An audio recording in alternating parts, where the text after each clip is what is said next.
चलिए अब बात कर लेते हैं उत्तराखंड में इस समय कुदरत के कहर की। उत्तराखंड में भारी बारिश का अलर्ट जारी कर दिया गया है। बादल फटने से मरने वालों का आंकड़ा 15 तक पहुंच चुका है। 7 जिलों में आज भारी बारिश का येलो अलर्ट जारी किया गया है। सहस्त्रधारा में उफान पर इस समय तमसा नदी है। हालात पर लगातार मुख्यमंत्री पुष्कर सिंह धामी नजर बनाए हुए। तो सहस्त्रधारा में बादल फटने से भीषण तबाही जो है देखने को मिली थी। सहस्त्रधारा में कुदरत का तांडव देखने को मिला। बादल फटने से यहाँ पे तबाही देखने को मिली। 15 लोगों की मौत हो चुकी है। अभी भी कई लोग लापता है। जिंदगी बचाने की जद्दोजहद यहाँ पर जारी है। तो राजधानी देहरादून के मशहूर पर्यटन स्थल सहस्त्रधारा क्षेत्र के कारली गाड़ में देर रात बादल फटा और बादल फटने से यहाँ पर भीषण तबाही देखने को मिली। मुख्य बाजार में मलबा गिरने से 2-3 बड़े होटल और 7-8 दुकानें जो थी पूरी तरीके से क्षतिग्रस्त हो गया।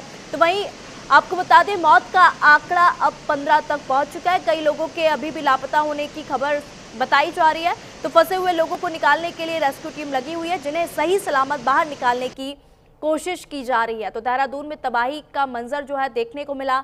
देहरादून में कुदरत का प्रकोप देखने को मिला। थराली और अब सहस्त्रधारा में बादल फटने से यहाँ पे भीषण तबाही देखने को मिली। मुख्यमंत्री खुद इस पूरे घटनाक्रम में नजर बनाए हुए, अधिकारियों से लगातार संपर्क साधे हुए। तो वहीं कल प्रधानमंत्री मोदी और गृह मंत्री अमित शाह ने भी मुख्यमंत्री पुष्कर सिंह धामी से फोन पर बातचीत की और उन्होंने आश्वासन दिया है कि पीड़ितों के साथ है, हर संभव मदद उत्तराखंड के लिए की जाएगी।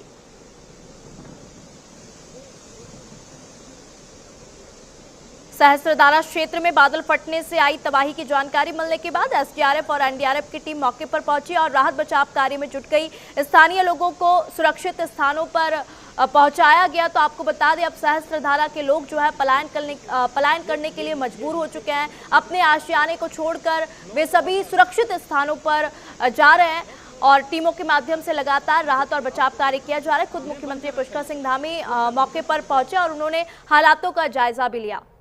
तो जेसीबी के माध्यम से, टीमों के माध्यम से मलबा को हटाने का प्रयास भी किया जा रहा है।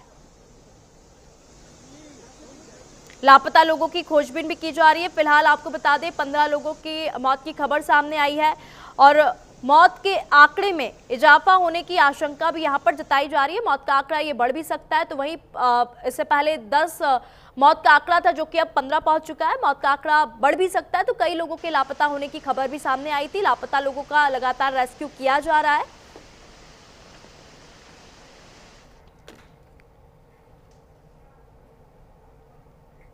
आपदा पर एक्शन में मुख्यमंत्री पुष्कर सिंह धामी ने समीक्षा बैठक की। आपदा से नुकसान पर इस समीक्षा बैठक में चर्चा की गई। देर रात तक अधिकारियों के साथ बैठक हुई और मुख्यमंत्री पुष्कर सिंह धामी ने अधिकारियों को दिशा निर्देश दिए। तो सीएम धामी ने समीक्षा बैठक की। आपदा से जो भी नुकसान हुआ है इस बैठक पर चर्चा हुई। जो भी नुकसान हुआ है, जो भी हालात बने हुए हैं, इस पर अधिकारियों के साथ मुख्यमंत्री पुष्कर सिंह धामी ने बैठकर चर्चा की और कितना नुकसान हुआ है उसका आकलन भी किया गया। अधिकारियों को निर्देश भी दिए गए हैं। तो सहस्त्रधारा में बादल फाट तबाही देखने को मिली और यहां पर आपको बता दें मौत का आंकड़ा 15 पहुंच चुका है। कई होटल, कई दुकानें क्षतिग्रस्त हो गए और कई सड़कें भी क्षतिग्रस्त हो गई। तो वहीं नुकसान भी काफी हुआ, जिसको लेकर देर रात मुख्यमंत्री पुष्कर सिंह धामी अधिकारियों के साथ बैठे। उन्होंने समीक्षा बैठक में चर्चा की।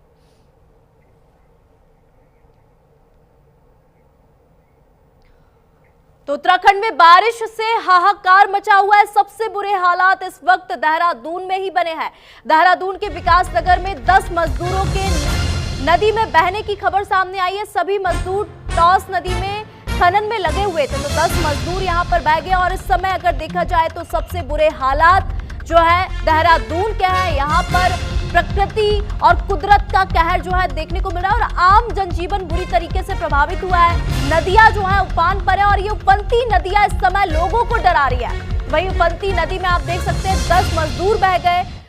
टॉस नदी में खनन में लगे हुए थे, तब ये बड़ा हादसा हो जाता है। आप देख सकते हैं तस्वीरें भी हम आपको दिखा रहे हैं किस तरीके से मजदूर जो है खनन में लगे हुए हैं, तभी ये 10 मजदूर बह जाते हैं। उफनती नदियां इस समय लोगों को डरा रही है। प्रशासन लगातार अपील कर रहा है, सावधान रहे, सतर्क रहे। तस्वीरें देखिए आप पहले।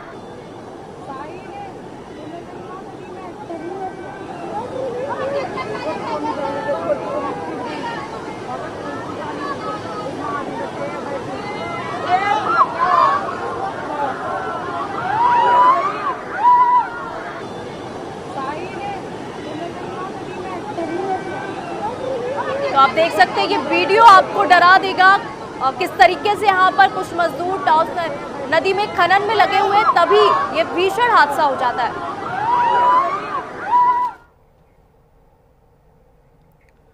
उत्तराखंड में देहरादून के सहस्त्रधारा क्षेत्र में बादल फटने से भारी तबाही हुई। स्थानीय लोगों के अनुसार 2 जगह बादल फटे, जिसके बाद बरसाती नाले उफान पर आ गए और पूरा इलाका पानी के सैलाब में डूब गया। इसी को लेकर देखिए खास रिपोर्ट। उत्तराखंड में मानसून जो है कहर बनकर बरप रही है। माना ये जा रहा था कि मानसून जो है 15 सितंबर तक उत्तराखंड से निकल जाएगा, लेकिन अभी तक जो है मानसून की बारिश लगातार यहाँ पर हो रही है। ऐसे में सोमवार देर रात को जो बारिश हुई थी राजधानी देहरादून में, उसके बाद जो है सहस्त्रधारा में बादल फटने की घटना सामने आई थी और बादल फटने के कारण जो है तकरीबन 15 लोगों की मौत हो चुकी है और तकरीबन 16 से लोग ज्यादा जो है वो लापता बताए जा रहे हैं। ऐसे में सहस्त्रधारा में जो रेस्क्यू ऑपरेशन चला, उसमें 900 से अधिक जो लोग हैं उनको रेस्क्यू किया गया और रेस्क्यू करने के साथ साथ जो उनको सुरक्षित स्थानों पर पहुंचाया गया। वहीं मौसम की अगर खास तौर पर बात कर ली जाए तो आज मौसम के लिहाज से उत्तराखंड में 3 जिलों में ऑरेंज अलर्ट जारी किया गया है, जिसमें राजधानी देहरादून, चंपावत और नैनीताल शामिल है। इसके अलावा बाकी जो जिले हैं वहां पर येलो अलर्ट जारी किया गया है। ऐसे में अब मुख्यमंत्री भी लगातार जो है मॉनिटरिंग कर रहे हैं और मॉनिटरिंग करने के साथ साथ जो है जरूरी दिशा निर्देश देते हुए नजर आ रहे हैं। कैमरामैन सहयोगी आकाश बहुगुणा के साथ हिमांशु बरमूला, न्यूज इंडिया, देहरादून। तो वहीं उत्तर भारत में बारिश ने एक बार फिर अपनी क्रूरता दिखाई है। देहरादून के प्रसिद्ध पर्यटन स्थल सहस्त्रधारा में बादल फटने से भारी तबाही मच गई, दुकानें बह गई, सड़कें लापता हो गई, मंदिर मलबे में दब गए और अब तक 2 लोग लापता बताए जा रहे हैं। और अधिक जानकारी ले लेंगे, हमारे साथ विश्वास जुड़ चुके हैं। विश्वास, क्योंकि जिस तरीके से हम देख रहे हैं देहरादून में हालात अभी बद से बदतर हो चुके हैं। सहस्त्रधारा में बादल फटने से अब मौत का आंकड़ा 15 पहुंच चुका है। कई लोगों के लापता होने की खबर भी सामने आई है। सहस्त्रधारा में अभी क्या कुछ हालात बने हुए हैं?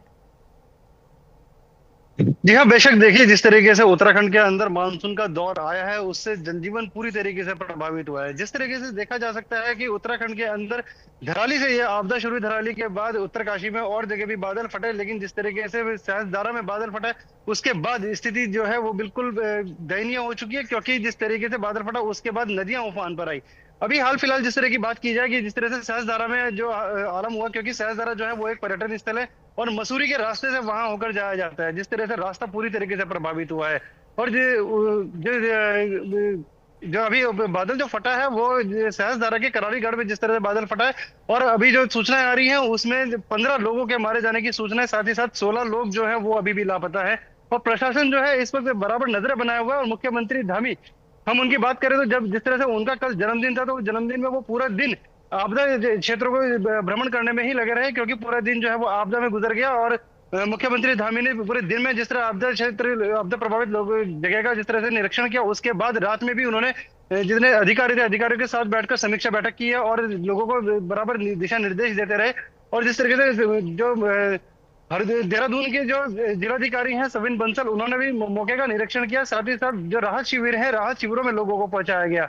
और राहत शिविर में लोगों को पहुंचाने के बाद राहत शिविर की भी उन्होंने जिस तरह से सुध ली है, और वहां पर देखा गया कि जिस तरह से जितने भी लोग वहां पर राहत शिविरों में पहुंचाए गए हैं उनको भी राहत सामग्री पहुंचाई गई, मूलभूत सुविधाएं जो है उनको भी बदस्तूर मूलभूत सुविधा को भी जारी रखने का भी जो काम है वो भी किया जा रहा है। साथ ही साथ जितने भी वहां पर लोग हैं वो जो किराए के मकान में जाना चाहते हैं उनके लिए भी 3 माह तक 4-4 हजार रुपए देने की बात सविन बंसल की तरफ से की गई है। जो जिलाधिकारी जो है वो भी स्थलीय निरीक्षण कर रहे हैं और लोगों को राहत शिविरों में पहुंचाने के बाद वहां पर जो राहत सामग्री है, जो पैकेट है, जो रसद है, वो भी पहुंचाने का जो काम है वो भी किया जा रहा है। देखिए, अगर आपको बता दें कि जिस तरीके से सूचनाएं आ रही है 15 लोगों के मारे जाने की जो सूचना है, और ये आंकड़ा जो है ये भी बढ़ सकता है, क्योंकि अभी भी 16 लोग जो है वो लापता है और उनको ढूंढने का जो काम है वो भी इस वक्त बदस्तूर जारी है। जी ठीक है विश्वास, क्योंकि इस समय हम देख रहे हैं उत्तराखंड में कुदरत का कहर अभी थमने का नाम नहीं ले रहा है। बात कर लेते हैं उत्तराखंड में, तो आज कौन कौन से जिलों में विश्वास अत्यधिक बारिश का अलर्ट जारी किया गया है उत्तराखंड में? जी हाँ, बेशक जिस तरीके से देखा जाए तो उत्तराखंड के अंदर नैनीताल, बागेश्वर, चंपावत, यहाँ पर भारी बारिश को लेकर जो है ऑरेंज अलर्ट जारी किया गया। साथ ही साथ जितने भी बाकी इसके जिले हैं उन जिलों में बिजली चमकने और जो बारिश का जो दौर है, तीव्र दौर जो है, उसको लेकर येलो अलर्ट जारी किया गया है।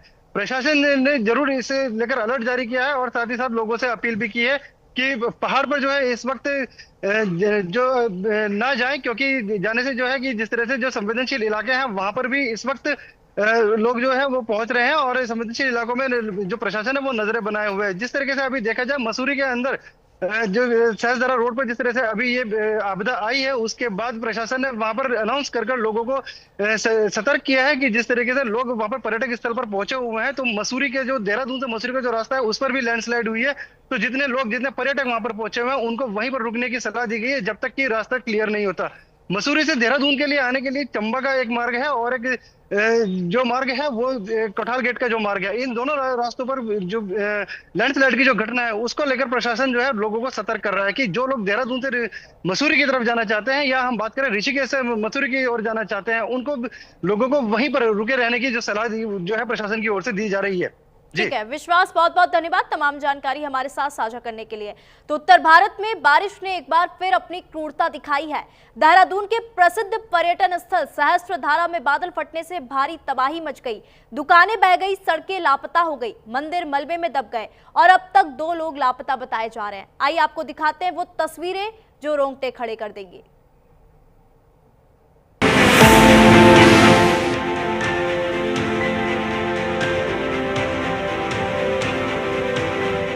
उत्तर भारत में बारिश ने एक बार फिर अपनी क्रूरता दिखाई। देहरादून के प्रसिद्ध पर्यटन स्थल सहस्त्रधारा में बादल फटने से भारी तबाही मच गई, दुकानें बह गईं, सड़कें लापता हो गईं, मंदिर मलबे में दब गया और अब तक 2 लोग लापता बताए जा रहे हैं। 15 सितंबर की रात सहस्त्रधारा में आसमान में बादल फटा और पहाड़ों से पानी की नहीं विनाश की धारा उतरी। रात भर की मूसलाधार बारिश से तमसा नदी बेकाबू हो गई। करलीगाड़ नाला के रास्ते में जो कुछ आया सब कुछ बहता चला गया। इस वक्त हम लोग काटलीगाड़ में मौजूद हैं। वो ये जगह है जहां पर बादल फटने की घटना सामने आई है। इसके साथ ही एक जगह और भी है जहां पर बादल फटने की घटना सामने आई थी।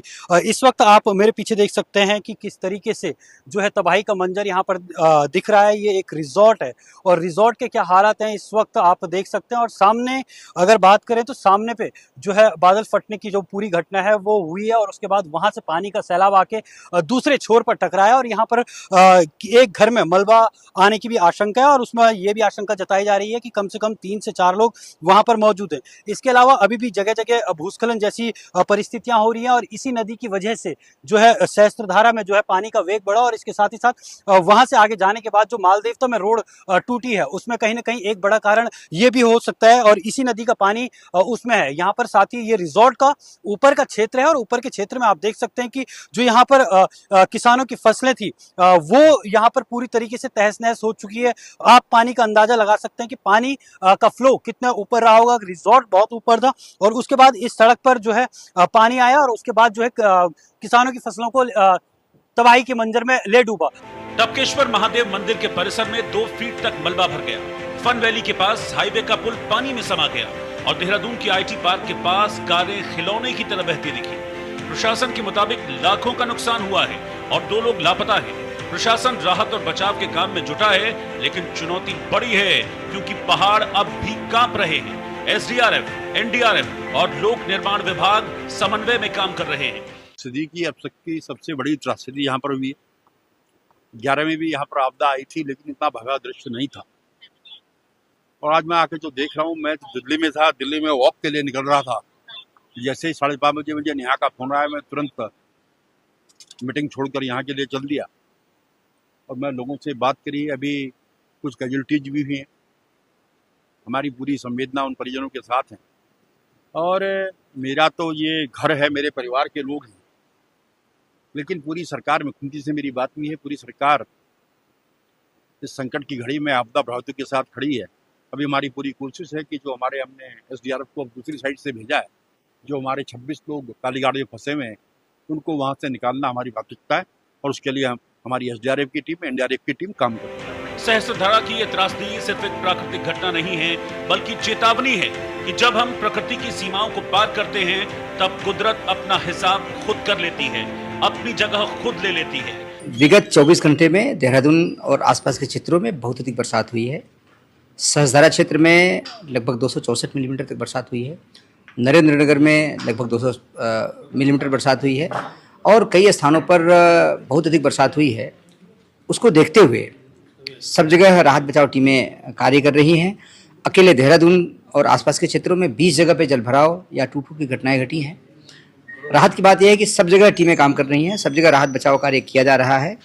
वर्तमान में कहीं भी चिंताजनक स्थिति नहीं है। सवाल सिर्फ मौसम का नहीं है, हमारी व्यवस्था, हमारी सोच और अवैध निर्माण का भी है। आने वाले दिनों में क्या ऐसे हादसे और बढ़ेंगे? ये इस वक्त सबसे बड़ा सवाल है।